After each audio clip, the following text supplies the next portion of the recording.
大家好，我是老莫，今天分享冷面冷馅怎么做包子，应该怎样保证效果，让做出来的包子更好吃。首先记一下材料，这里是中筋面粉半斤，酵母粉加上3克，咱们稍微多加一点，保证发酵。接下来水要特别注意，咱们需要准备170克水，让这个面要软一点的面团在低温的时候发酵起来会更容易，如果太硬发不起来。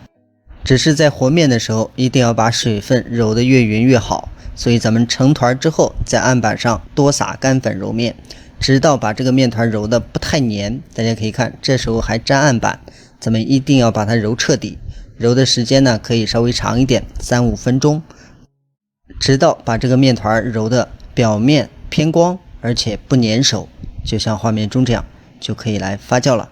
放进有4度的保鲜冰箱发酵40分钟。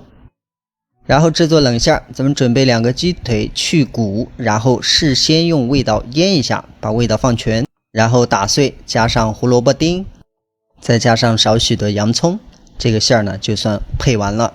咱们先把这一部分先混匀之后，就像画面中这样，然后加上少许的老抽就行了，因为咱们前期是腌过的鸡腿，所以只需要稍微加一点颜色，调拌匀就可以。做好的馅直接放进速冻冰箱保存40分钟，和发面一致。40分钟后先把这个面团取出来，这时候呢已经发酵的很好了。咱们取出来之后揉面很关键，咱们在揉面的时长上一定要延长。扒开之后大家可以看这个蜂窝呢还是比较好的，因为面量偏少，这个时长是够的。接下来揉面呢时间也要延长，咱们需要用手的温度把这个面团揉到常温，这样更有利于第2次发酵。这个面团揉好呢，表面偏光直接搓条。这一步大家要谨记，面团回温非常重要，不然它会影响后期发酵。至于剂子的大小这个无所谓，大家自己定，只是做好的剂子呢一定要多撒干粉，防止它粘，然后按扁。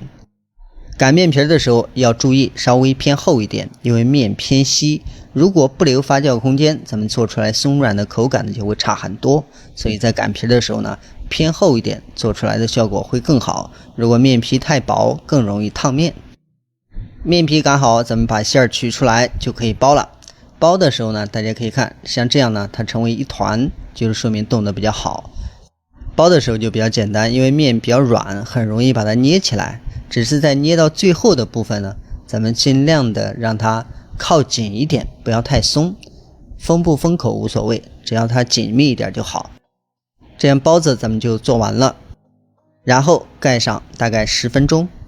10分钟之后大家可以摸一下，只要它反弹力比较好就可以，哪怕它里面冰一点也不怕，直接就可以放到蒸笼里。